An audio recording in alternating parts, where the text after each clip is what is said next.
Good morning friends. ભેષજ્ય કલ્પના lecture સિરીઝની અંદર આપ સૌનું હાર્દિક સ્વાગત છે. નેક્સ્ટ લેક્ચર છે ભેષજ્ય કલ્પના આધારભૂત સિદ્ધાંત. એટલે કે ભેષજ્ય કલ્પના જે છે એ ફાર્મસી ઇન્ડસ્ટ્રી માટે જે છે બેઝિક વિષય કહેવાય. તો એ બેઝિક વિષયના એક બેઝિક પ્રિન્સિપલ હોય, એક બેઝિક એનો બેઝ હોય કે જેના ઉપર આખું ભેષજ્ય કલ્પના સપોર્ટ હોય. તો એના આધારભૂત સિદ્ધાંત કયા કે જેનો અભ્યાસ એ ભેષજ્ય કલ્પનાના વિગતવાર અભ્યાસ પહેલાં જરૂરી છે. તો fundamental principle of Ayurvedic pharmacy and pharmaceutics એની અંદર પહેલું જ આવે છે પરિભાષા. એટલે કે આપણે ડેફિનેશન સમજવી પડે, ટર્મિનોલોજી ઓફ ધ ફાર્મસી ઇન્ડસ્ટ્રીની આપણે સમજવી પડે કે શું છે ટર્મિનોલોજી, શું છે ડેફિનેશન, એ બધું આપણે સમજવું પડે. નંબર 2, ફોર્મ ઓફ ઔષધ કલ્પના. એટલે કે ઔષધ કલ્પના છે, ધારો કે ગુડુચી છે, ગુડુચીના જે છે એનો સ્વરસ પણ હોય, એનો કલ્ક પણ હોય, એની ચૂર્ણ પણ હોય, એની પેસ્ટ પણ હોય. તો અલગ અલગ કલ્પનાઓ જે છે 5 પ્રકારની આપણે કલ્પના વિશે અભ્યાસ કરવાનો છે.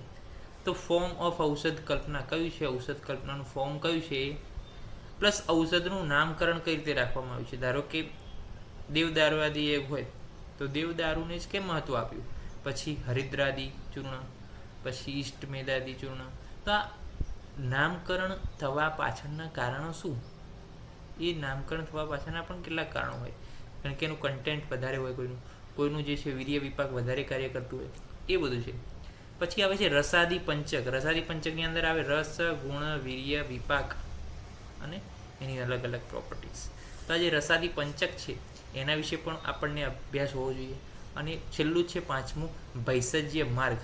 એટલે કે જે મેડિસિન છે એનું રૂટ ઓફ ધ એડમિનિસ્ટ્રેશન, ક્યાંથી એડમિનિસ્ટ્રેશન કરવાનું છે એના વિશેનો પણ ખ્યાલ હોવો જોઈએ, એના ડોઝનો પણ આપણને ખ્યાલ હોવો જોઈએ. તો આ થઈ ગયું ફંડામેન્ટલ પ્રિન્સિપલ થઈ ગયા. તો હવે એને આપણે એક આકૃતિમાં સમજીએ તો રો મટીરિયલ છે. ઓકે, સૌ પ્રથમ તો ચલો કોઈ પણ ઇન્ડસ્ટ્રી આપણે નાખવી હોય, ચલો ફાર્માસ્યુટિકલ, આયુર્વેદિક હોય કે મોડર્ન હોય, ચલો આયુર્વેદિક. તો એની અંદર આપણી પાસે પહેલાં શું હોવું જોઈએ, રો મટીરિયલ હોવું જોઈએ. હવે રો મટીરિયલ ક્યાંથી આવશે, પહેલાં આપણે એને ઓળખતા હોય, આવડતું હોય તો એનું પહેલાં આઈડેન્ટિફિકેશન થાય કે ચલો ભાઈ આ છે એ કોઈ પણ, ચલો ગુડુચી છે. ઓકે, પછી શું કરવાનું છે, એનું કલેક્શન કરવાનું છે. બધી આપણે કલેક્શન કરાવી દીધી. પછી એમાંથી સિલેક્શન કરવાનું છે. શેનું સિલેક્શન, તો કે જે બેસ્ટ હોય એનું સિલેક્શન. પછી આપણે શું કરવાનું છે, એનું સ્ટોરેજ કરવાનું છે. હવે સ્ટોરેજ થઈ ગયો, ત્યારબાદ હવે આપણે શું કરવાનું છે, ત્યારબાદ આપણે કરવાનું છે એનું ફોર્મ્યુલેશન. એટલે કે એની અંદરથી આપણે શું કરવાની છે, દવા બનાવવાની છે. તો એનું રસાદી પંચક જોવું પડશે આપણે દરેક દ્રવ્યનું. એની ટર્મિનોલોજી અને ડિઝાઇન જે છે, ટર્મિનોલોજી, ડિઝાઇન ઓફ ફોર્મ્યુલેશન. એટલે કે હવે જે આપણે ઔષધિ લાવીએ એને આપણે શું બનાવીશું, સ્વરસ બનાવીશું, કલ્ક બનાવીશું, ચૂર્ણ બનાવીશું. તો એ આપણે નક્કી કરવાનું છે કે કયું ફોર્મ્યુલેશન બનાવવું છે, કઈ પ્રકારની ડિઝાઇન જે છે આપણે રાખવી છે. ઓકે, કયા પ્રકારની કલ્પના આપણે રાખવી છે, તો એ આપણે નક્કી કરવાનું છે. તો આ થઈ જાય ફોર્મ્યુલેશનની અંદર. ત્રીજી વસ્તુ છે ફાર્માસ્યુટિકલ પ્રોસેસિંગ. તો એની અંદર ટેકનોલોજી ઇન ધ ફોર્મ્યુલેશન તો આવશે જ, સાથે સાથે storage of finish product, any self life નક્કી કરવાનું અને એનું પેકિંગ નક્કી કરવાનું. ત્યારબાદ આવે છે થેરાપ્યુટિક્સ. તો કે હવે પબ્લિકને કઈ રીતે ઉપયોગી થશે, પેશન્ટને કઈ રીતે ઉપયોગી થશે. તો રૂટ ઓફ ધ એડમિનિસ્ટ્રેશન એની અંદર નક્કી કરવાનું, આપણે ટાઈમ ઓફ ધ એડમિનિસ્ટ્રેશન પણ એના ઉપર દર્શાવવાનું, એનો ડોઝ અને શેના સાથે લેવાનો. તમે જુઓ કોઈ પણ આયુર્વેદિક મેડિસિન લેશો ને તો આ થેરાપ્યુટિક્સની 4 વસ્તુ એના ઉપર લખેલી હશે, વાંચજો. ડોઝ પણ લખ્યો હશે, અનુપાન પણ લખ્યું હશે, ટાઈમ ઓફ એડમિનિસ્ટ્રેશન, સુબહ શામ દો શામ, ખાના ખાને સે પહેલે, ખાના ખાને કે બાદ, બધું જ લખ્યું હશે એની અંદર. રૂટ ઓફ એડમિનિસ્ટ્રેશન પણ લખ્યું હશે.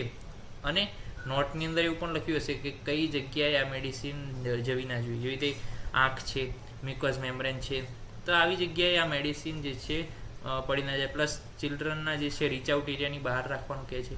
તો આ બધી કેટલીક ખાસ કાળજીઓ છે જે આપણે ફાર્મસી ઇન્ડસ્ટ્રી ખોલીએ, જે ભેષજ્ય કલ્પનાના બેઝિકનો ઉપયોગ કરીને જે ફાર્મસી ઇન્ડસ્ટ્રી ખોલીએ તેમાં રાખવાની હોય છે. તો આ થઈ ગયું ભેષજ્ય કલ્પનાના આધારભૂત સિદ્ધાંતની અંદર ફર્સ્ટ ચેપ્ટર, કે એની અંદર શું છે 5 વસ્તુ ઇમ્પોર્ટન્સ છે: પરિભાષા, ફોર્મ, ઔષધ કલ્પના, ઔષધ નામકરણ, રસાદી પંચક અને ભેષજ્યનો માર્ગ. તો એને ઇંગ્લિશની અંદર આપણે જોઈએ તો રો મટીરિયલ્સ, ફોર્મ્યુલેશન્સ, ફાર્માસ્યુટિકલ પ્રોસેસિંગ્સ અને થેરાપ્યુટિક્સ. તો આ 4 વસ્તુ જે છે એ બેસ્ટ છે for the product which are produced from the pharmaceutical industry and which are best for the people which are safe for the people.